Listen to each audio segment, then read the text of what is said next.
title of the work is called Facade, and so the definition of facade means an exterior representation that you put forth to hide something that is perhaps negative or not in so much of a pleasant or credible reality. And so why I chose that title for this artwork is that you may notice a common motif of masks within the work. And I'll touch on that in a little bit, but I want you to bear that in mind about the title. So when I was first starting to pursue art, I was pursuing it as a serious career option. And so when I was creating the work, the motif or the subject that I would base most of my work on was the subject of the animals. I've always been fascinated by the animal form, using them in my work, especially with their symbolic references and how important they are to us as a society and within certain cultures. And so animals have always been relevant in my work. But then I started pursuing my grad studies, and then I needed to start focusing on, okay, I've created the animal, but it's more of an object rather than having some reasoning behind it, having some sort of content behind it. So it's like, okay, I already know how to make this animal.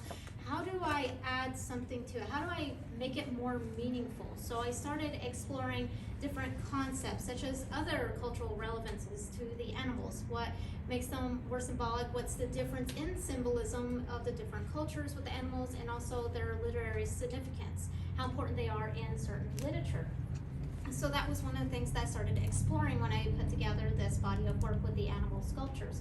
So many of the influences that I read a lot as a child. I was that stereotypical kid that preferred the company of books over the company of kids my age. So that's how I was when I was growing up. So I read a lot, and I like to read a lot of Aesop fables as well as Grimm fairy tales.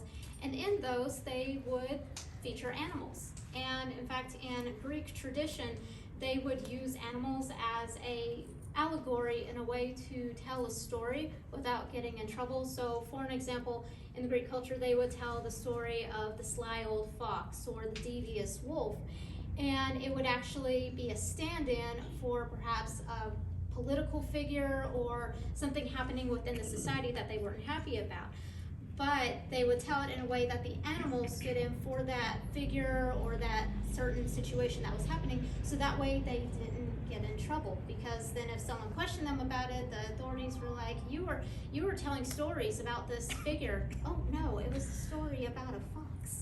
So that was one of the things that they would do to kind of get away with that. So the animals would be caricatures. And we see that all throughout history. We see that in the Aesop fables as well as in the medieval manuscripts that they have, and we still have them nowadays. You can see them in museums, and a common character that they would use is Renard the Fox. So back then they even had their own version of Mickey Mouse, so to speak. But I started exploring that as far as the historical relevance of these, and so I took it and started placing these within my sculptures of like, okay, what if I took this certain creature, like perhaps the scared wolf? Usually, in most literature, the wolf is the antagonist. They are the devious creature, they cannot be trusted, they are the monster, the boogeyman for the English villagers. What if I took that and then I changed it, where instead of the wolf being the fearsome beast, it is afraid? And what is it afraid of? So I started changing the translation of the creatures, taking the symbolism behind it, and perhaps alluding to it, or perhaps the motif that the animal stood for, such as I mentioned, sly fox. We know snakes, perhaps biblically, as a tempter, or as some sort of sneaky snake that bites you. The snake in the grass. We even have cliches, such as words that we use to reference animals. So I started taking that and using it within my work as a composition. For an example, we have the snakes with the cradle, and the title of that piece is Who is Watching a Nursery?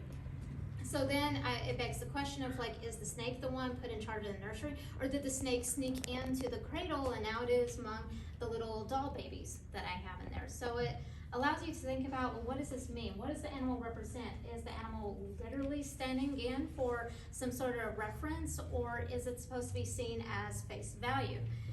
So another thing that you may notice in some of my artworks is that they have masks included with them. Now these masks are the facades. They are a representation. Now they have various representations depending on the piece that they have been included with. Some of the representations are supposed to be that of the idea of soul, or even that idea of what do we show the public? What is it? What is our outward appearance that we show someone, but behind the mask that we're hiding? And masks in theater tradition, as well as how we commonly know masks, they're supposed to conceal something, whether they are concealing your face from being identified, or it's supposed to portray you as a devious figure. But behind that mask, it actually reveals your true intentions, depending on the context of the mask. So for an example, I have the owls over here, and the title of that piece is called Nice is Not the Same as Good. And all of the owls have these garish, smiling masks, like they're all smiling down on you. And if you get directly under the piece, it does look like that. And it almost has that claustrophobic effect of all of these eyes are on you and they're staring at you and smiling. Are these smiles sincere? Because we know that owls are predatory birds. They go after mice, smaller birds and such. And so we're looking at that and it's like, okay, what is the owl planning? Is that smile sincere, or is it just simply an illusion when we look at that piece? So as also the mask can represent an internal view of yourself, and that's another reason that I like to use a mask within these pieces, is because I like for the viewer to be able in some way to identify a factor within the work. Again, we talked about allegory. I want them to be able to take a personal allegory from the piece. For an example, we have the hare who is sitting on his stool and says, I can be whatever I want to be in this chair, or leave. I might have changed the words on that one slightly. But he doesn't have his mask on. He has his mask off. So even though society and also the way that he is made, he is supposed to be a hare, but perhaps that's not what he wants to be. Perhaps he doesn't want to be a hare. And in that space, they can be what they want to be. So that's another allusion to the mask. Now, whenever I create these works, I try to make sure that I don't keep the composition so constrained that you can only see one thing when you look at the artwork. I love it whenever one viewer will come up to me and say, hey, did this work represent this? I'm like, possibly. And then someone else comes up to me and like, oh, it represented this topic. And it's different from the other person that came up to me. And I just love it when they do that because they personalized it. So even though I arranged this composition in a certain way, the viewer was able to come up and decide to translate that story in a way that fitted their narrative. So I just find that so fascinating when people do that. So another thing that I would like to talk about with my work is the process when I place these together. So usually how these works come about is that perhaps a social issue has came up that I would like to discuss in a quiet manner within my works. And that's another reason that I use animals within my composition, is it is a non-confrontational way of discussing or protesting against a certain thing, or just focusing on a certain type of motif without being overly confrontational. The same way with Aesop's fables.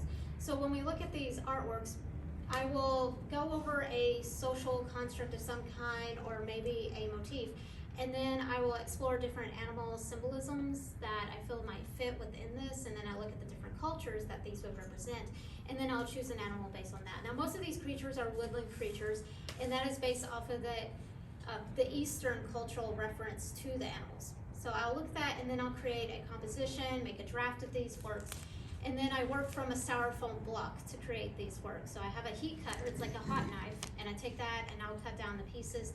And I don't know if you've ever heard of this saying, but the block tells me what it wants to be. I believe it might have been Michelangelo that said that.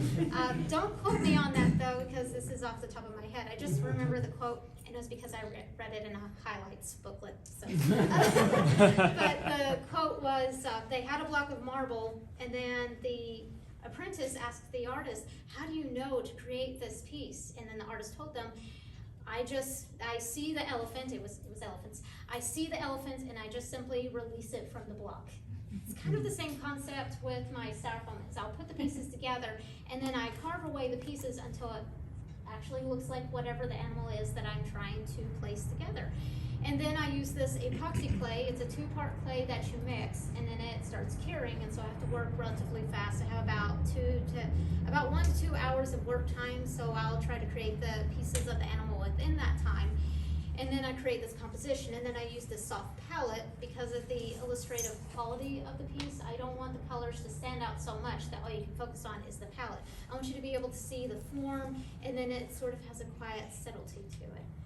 So that is all that I have my Fingerspiel on these pieces, about their symbolism behind them, what they mean, as well as a little small tidbit of my process. So if I have any students that are interested in sculpture and this is something that you're interested in, just kind of get a hold of me and I'll be happy to give you some pointers and kind of help you avoid some of the issues I have in the past. So if anybody has any questions, I'll be happy to take them and answer them to the best of my ability. Got one up there. Yes, Jay. What does identity crisis mean to you? Okay, so to me, what that piece personally means, it has so many masks that are just all over, and if you look closely, the strings around that piece almost constrain it, like it's tangled up, and that is a representation of you could have so many different identities that it's hard to keep up with so many of them, that they eventually do literally constrain you, and maybe some of you have experienced this, maybe some of you have yet to experience this, but perhaps you present yourself differently in a social situation than you would with your close friends or family, and or perhaps you even wear a mask among them as well. So it's like you're trying to put out all these different identities to the point that you yourself feel constrained by all these identities that you're trying to present to the world or others. So, did that answer your question?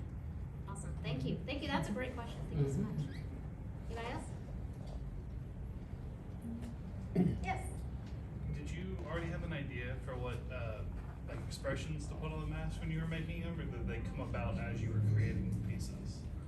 It depends on the composition of the piece. Like with the owls, I knew that I wanted them to be smiling because it is so unnerving when you have someone smile at you and they do like the wide eye thing, the insincere smile. It is very unnerving, and so I knew that I wanted to make them smile as they're looking down at you because smiles are supposed to be almost a form of comfort or affirmation of some kind, but I wanted to make it in such a way that it was freakish, it was garish.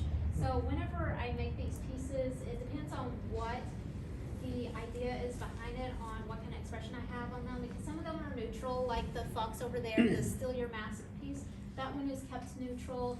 These are kept neutral, almost as though they're sleeping. So it really depends on the piece itself, on what kind of expression that the face has. Thank you for your question. Yes, Mr. Hilliard. Hey, can you talk a little bit about the birds, the concept and the process?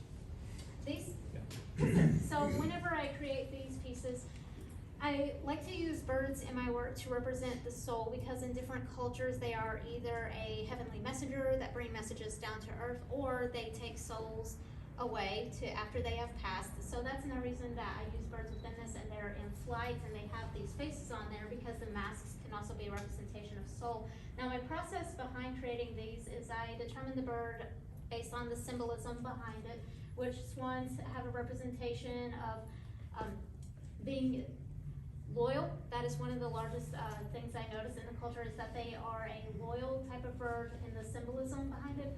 And then I'll create like just a very basic form of it out of various materials, which the core of them are aluminum. And then the outer area, I use the combination of paper mache as well as some different paper tape. So that way the feathers would adhere to it, because feathers will not adhere very well to metal.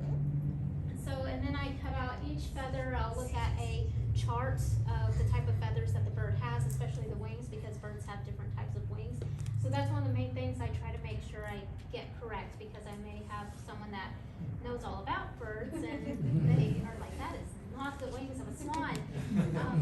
So then I'll create all the feathers and I'll cut them all in just one big batch. And then I will adhere all of them once I have enough to place together.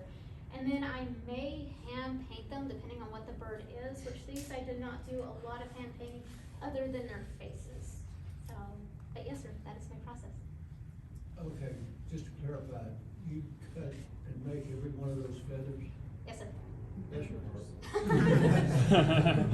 It does take a long time. You can ask my parents. I think there was. It makes quite a mess too. Yes. I think at one point they did catch me just like kind of sobbing over a bunch of this. No, but yes sir, that is my process. I have a question. Yes ma'am. When you start working on a piece and you have the initial concept, does that change sometimes as it develops? Yes, and ma'am. you go, ooh, you know, it's sort of like coming out of the block, out of the marble block kind of thing. Oh, yes, ma'am, absolutely. It does change over time, not just the way that they're formed, but also like the idea behind them, like I'll be working, and just like that, like, ooh, wait. So it does change over time, and in fact, since these are installation pieces, they do change a little bit each time that they are exhibited somewhere, such as the identity crisis. That one originally did not have rabbits with it, but I have made these rabbits, and I was like, I want to give him an audience. I want to give this fox an audience. Like, they're all just watching, like, okay, so what identity are you going with today? So they do change as they're exhibited, and then even when I make the piece, I'm like, wait, I like this idea better. So yes, ma'am. Oh, I have a question. Yes. So what does the black swan symbolize as opposed to the white swan on the piece? Believe it or not, the swan, the black swan is very important to Australian culture. And it represents relatively the same thing. In fact, it is rare, so it is seen as like, if anytime that you see a black swan within the wild, is like, oh, that is a representation of good fortune, especially in the the name escapes me, but the indigenous people of Australia, the black swan is really, really important to their culture. Yes. It reminds me of the movie The Black Swan. Yes, and when I first researched those, I was expecting some negative, some symbolism behind them, because I mean, in our culture, black cats, which I personally love black cats. My neighbor has a little black cat, and it's like the cutest thing ever. But you know, in some cultures, whenever it's a black creature, it's like, oh, that's a bad thing. But no, for them, it's a wonderful thing. It represents fortune. So I just thought that was really neat. Thank you for that question. I have one. Yes. So you've talked about like your inspirations as far as literature is concerned, but I'm interested to hear about maybe some of your artistic inspirations, because I know we've talked about Beth Kavner Stitcher, the ceramic artist. So are there any other artists or like art movements that you're looking at that are inspiring these works? Well, Beth Kavner was definitely a huge one, especially when I started making these large works. I was wanting to see how how other artists did it. But another one is Ellen Jolette, I believe is how you say her name. And she does, now her work is different from mine, but she is an inspiration because she uses all these little details, and all of her animals or creatures have some sort of representation to them as well. And she makes these small figures, like they're only about yay big on the table, about the size of a market, but they're so detailed and intricate, so I just love her work. So I'll look at their work and reference that sometimes, like as far as their palette or the different details that they use. And again, literature is a large one, but those are the two main ones that I really like to look at. Thank you for the question. Anybody else? What's next for your art? Next for my art. Well, I've been actually working smaller. I did work large, now I'm kind of going smaller, and I'm trying to work more on details, like especially more landscape type art.